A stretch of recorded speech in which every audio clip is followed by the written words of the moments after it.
Hey everyone, we are here with another Real Talk episode, and this time we have Dan Brouillette on. I'm Sean Brown, again hosting, and we are super excited to have Dan here. So first off, welcome to Real Talk, Dan.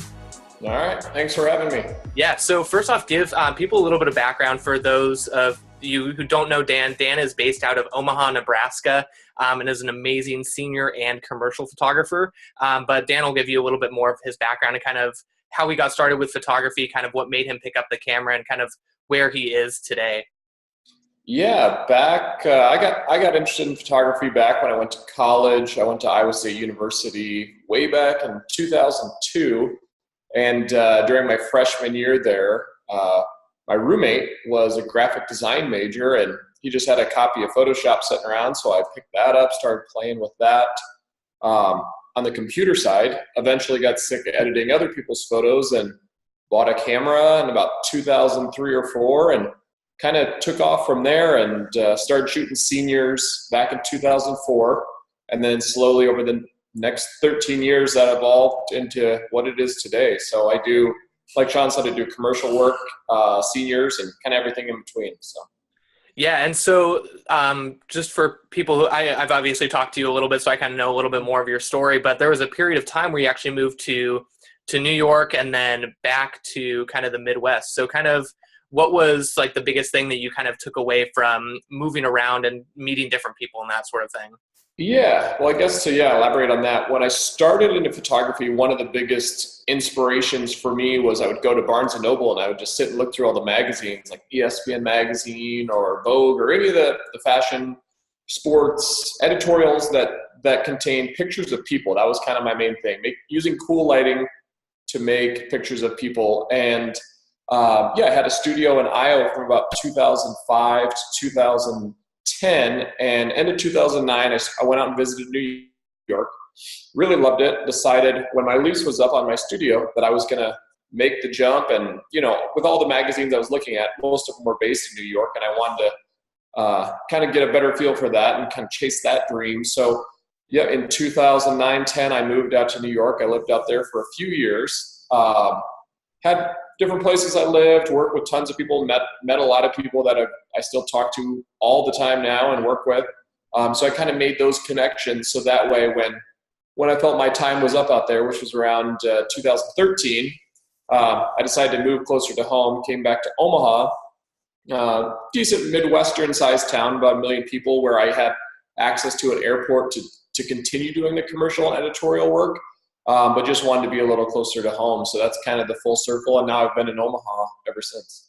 That's awesome. And you said you own your own studio, and you do a lot of lighting stuff. So how did you kind of get into, I know a lot of us senior photographers, mainly we're exclusively shooting natural light. That's just kind of the direction that the industry has gone. But kind of how did you fall into using light, or what was your inspiration for wanting to introduce light into your senior work?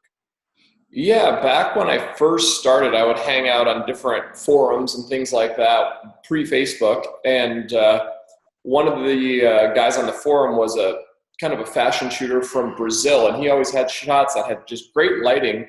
So being the pest that I am, I emailed him. I emailed a lot of the photographers who were in those magazines I was looking at in Barnes & Noble, and I was just asking them for, the basic tips, being that guy who bothers everybody, just to see what equipment, because this was before social media, this was before any of that. So, getting a random email was about as much as I could dig up. So there wasn't Instagram or anything like that to try and see behind the scenes. So luckily a few of those people and some other people on these forums I was involved with shared information, because I really loved the lighting from the get-go. And one of my first jobs was being a newspaper photographer at the Iowa State Daily, where I was responsible for a lot of portraiture. So I bought some lights, and then luckily enough, they would put me on assignments of photographing, a football player, but not necessarily game action, more of a portrait to tell a story alongside an interview. So I would get to use those lights and take everything from there. And then when I lived in New York City, it was really hard to get jobs being an actual photographer to start, just because the competition is so fierce. So I met up with a lot of other photographers who needed assistance and things like that. worked along some great first assistants who have been doing lighting. That's their whole career, just using lights. Learned lots of stuff from them, and literally went on hundreds of photo shoots for different celebrity shoots and advertising shoots where my only job was to do the lighting. So over the course of those years, plus experiment on my own and shooting my own photos, the lighting has just always been a pretty heavy aspect of my work, and I really enjoy it. It's kind of like a puzzle every time of knowing what you want something to look like and then being able to piece it together with the lights to come up with that finished product. So I enjoy that. And then you've actually gotten to work with some pretty cool like celebrities and big profile people, haven't you, through kind of your commercial side? Yeah, it started when I went to a workshop in 2008 out in Santa Fe. It was a workshop with the photo editor of Rolling Stone, and then a commercial photographer named Max Viducal. He's a big fashion photographer from the UK, and they were actually teaching a thing called the collaborative portrait. It was a class where to show how a photo editor from a magazine works with a photographer, which I was really interested in. And while I was at that workshop, I met a photographer by the name of Victoria Will, and we really hit it off and became great friends.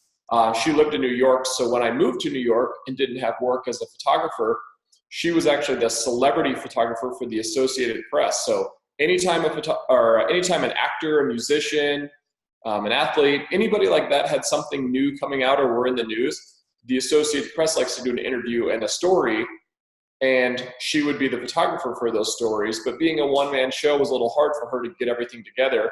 So seeing that we have similar style and we're good friends, she would bring me on to just strictly do the lighting. So that gave me a lot of opportunities to work with tons of different celebrities, and I still work with her today on certain jobs, even as recent as October, which is just a month or two ago. So we still work together all the time, and that's pretty fun too. And it's a little different when your only job is to look at the lighting and not have to actually Shoot. Yeah. really focus on that one part of your job and do it well. So I like that. Yeah, absolutely. And then kind of, I know a lot of photographers, they do weddings, they do portraits and that sort of thing. How do you find a balance between your commercial and your senior work?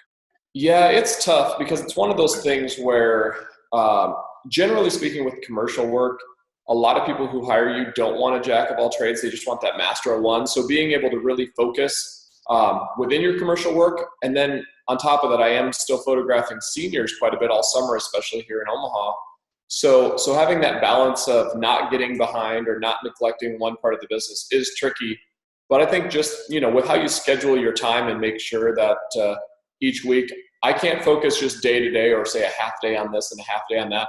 I need big chunks of time to focus. So I'll almost do a week where this week is all commercial work, where I update my contacts and reach out to people. And, most of it's marketing as far as commercial work. There's probably only a couple shoots a month. The vast majority of it is computer work, marketing, and letting them know you exist. Or with the seniors, it's the same thing.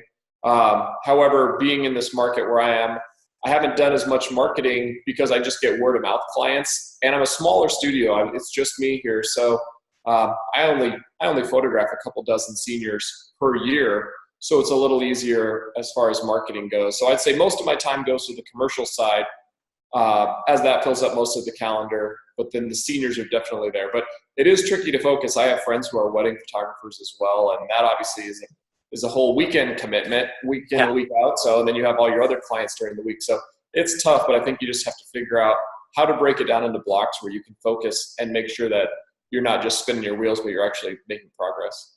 And I know if you're anything like me, I could not do weddings because I just don't want to work weekends. And so I'm sure you're probably like the same way. You've got your beers to brew and all of that sort of thing. Oh yeah. Yeah. I'm definitely not a wedding photographer. I do get roped into a few every year, for people who I've promised in the past that I would work with them. But for the most part, yeah, between liking college football and basketball, brewing some beer and just spending time doing nothing outside of, the work week. I just don't want to give up my Friday nights, Saturdays, then being exhausted on Sunday from running around chasing a bride and groom all day. So weddings are not my thing, but each their own. Yeah, exactly. And then you kind of touched on an important point, which I think is really essential. And you said that the commercial people, they don't want the jack of all trades. They want that master of none. And I think that's kind of, everybody can take something away from that, where it's really, you have to know how to market yourself and really kind of learn to specialize, just because that's where I think you really start to take off rather than trying to run around and do everything, is really focusing in on that one subject or that one genre that you really want to photograph well. Yeah, no, you're exactly right. And that stems from, I don't remember when it was, probably about 10 years ago.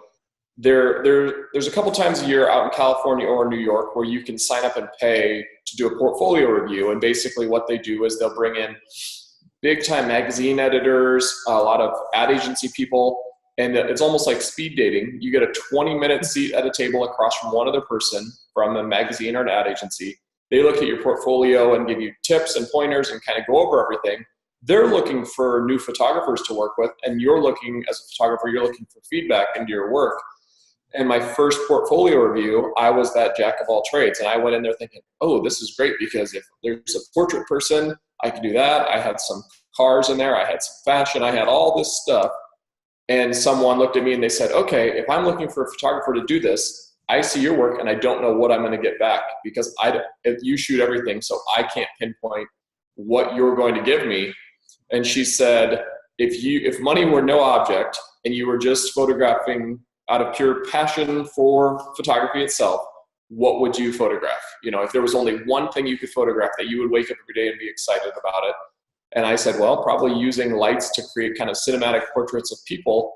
That's kind of my thing. So basically environmental portraiture. Whereas my roommate, when I lived in New York, he's a food and cocktail photographer. So all he shoots is fancy drinks, and for high-end restaurants, all food. And that was his thing, and he's doing great with that. So I think having that niche that you can go to, and that's same with seniors, a lot of people have their specific things, whether it's how you run your business and your brand to kind of bring it all together so your clients know what they're going to get when they come to you. Absolutely. Kind of that really showing people what they're going to get in the end, rather than saying, hey, I'm charging $3,000 for senior portraits, and they have no idea what direction you're going to take it in or whatever it is. Right. Yeah, exactly. So going back to kind of your move back to Omaha, or really any point in your career with kind of the senior specifics, was there ever a pivoting point where you're like, okay, here's kind of the direction I want to go now, and that one game-changing moment that you had, if there was that in your business? I can't think of one specific, but I think there's that ever evolving situation where as I keep experimenting with photography and trying new things, and at the same time, I guess the main pivot would be when I just picked up and left Iowa back in 2010, 9 or 10, I don't even, sometime in the middle there, when I picked up and left and basically said, okay, I've been photographing seniors for the last 5 years. I'm going to take this business, which was going great, but it wasn't making me necessarily the happiest person in the world because I thought I was missing out. So I guess that pivot was when I said, all right, I'm going to move out of my studio. I'm literally going to sell my car and move all my stuff to New York City just to try that, and then come back and bring all that new knowledge I had and that kind of refreshed vision, having not been with senior photography for several years, and learned this other side of the business. That was definitely a pivot because for me, that brought it all together as far as the New York, the editorial stuff, and I could reintroduce that into my senior work. That's actually why I totally rebranded my senior studio when I moved back. So I just had a new approach. And what was the most difficult part that you had when you moved to New York? Because you're going into a new city, new client base. Obviously, you knew maybe a few individuals through that commercial side, but were you like nervous, or kind of what were your thoughts on just the entire move itself? When I went out east? Yeah, to New York, yeah. The thought was, well, I hope I have enough in my savings to get me through this in case it doesn't work, which it pretty much was the case. For the first year I was out there, I had an internship, and then I was just assisting photographers for, as little as $150 per job. Yeah, welcome to the editorial world. Right, yeah, exactly. And those jobs were few and far between at times. I know during the winter, it was definitely a little lean on the work, a lot of sitting around trying to get work, but not so much luck. So I'd say the biggest hurdle was learning that it's definitely, like many industries, it's a who you know, not what you know type of business. And I didn't know anybody. So, and now looking back on it, I have all sorts of friends and contacts. So if I were to do something like that again, it would be much easier just to get in. Yeah. So I'd say that was the biggest hurdle, was just meeting the right people in the right places and never taking for granted any of the meetings. I remember a specific time a woman had wanted to look at my portfolio, and she was from a magazine called This Old House. And I thought, why would I ever want to shoot for This Old House? Well, it turns out about a month later, she quit working at This Old House and then became a photo editor at Men's Health magazine and hired me. So it was just one of those lessons where it was like, oh, don't take for granted. If someone wants to look at your stuff, there's a lot of change within any industry, and a lot of times people who work a certain job work that same job for another company next. So that was kind of eye-opening and made me know that if anybody ever wants to see my work and they're in these different realms that I like, I should take them up on it, because you never know where that connection is going to lead. And that was definitely a who you know, not basing it off the fact that she was at a magazine I knew nothing about. But not burning any bridges along the way, that sort of thing. Oh, yeah. Yep. Awesome. And then to kind of close it off, what is one piece of advice that maybe you've picked up from somebody else, or that you want to kind of instill in the audience and people watching today? I'd say the main advice is just, if you get out there and experiment a lot with your work, so many people just get stuck looking at stuff on the internet or scrolling through an Instagram feed and just saying, oh, I wish I could do this, or, they're intimidated by it, or they get discouraged because they see this great work. But you have to start somewhere. And I know there's times where I'm doing a test shoot, just for me, like an experimental shoot, and things aren't looking like they're going to start off perfect.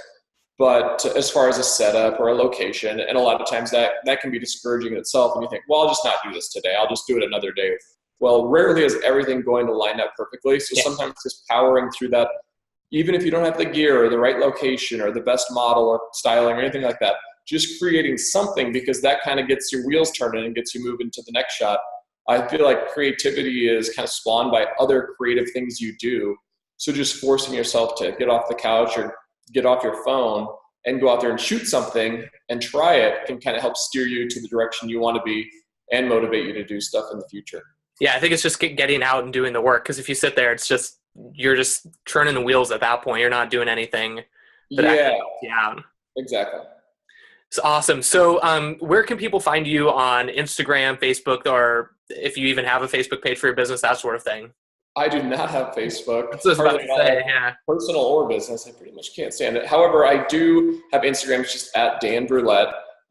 As you know, I have another Instagram at Look Portrait, which needs some work, but we're getting there. But at Dan Brouillette on Instagram is where you'll see most of my posting. Other than that, I'm pretty low key. I don't really do a whole lot of Snapchat or anything like that. But yeah, Instagram's where it is, or just check out my website, danbrouillette.com, or lookomaha.com is my senior site. Awesome. Sweet. And we'll end with one question that you get to ask the people to answer in the comments below. So what is one question that you have for your audience? It can literally be anything. It can be, I know you're into brewing, so it could be like, what's your favorite beer? Or as much as, do you use studio lights, or do you want to get started? Anything that you want. Yeah, I guess. Wow, I know, I'm putting you on the spot here. I know. I guess my one question would be, oh man, I want to know what people want to learn with all the stuff with education nowadays, whether we're talking about, different conferences or different magazines or anything like that. I really want to know what people are hungry to learn the most of, because I kind of underestimate sometimes what I think people know versus what they actually know. So I guess I want to know, like, what do people really want to know about photography or lighting that they don't already know? Because I feel like I can help in that regards, but I just don't know what people want to know. So what does everybody want to learn about lighting and photography? Awesome. Love it. Sweet. Well, thank you again for coming on for the few minutes this morning and Real Talk. And once again, everybody will be with you for another episode later on. So be sure to keep an eye on the Senior Style Guide blog and the YouTube channel. If you're not subscribed, go ahead and hit that red arrow down below to subscribe to all the future content that we're going to put out for you guys. But thank you again, Dan, and thanks again. We'll appreciate you coming on here. All right. Thanks for having me. Thanks.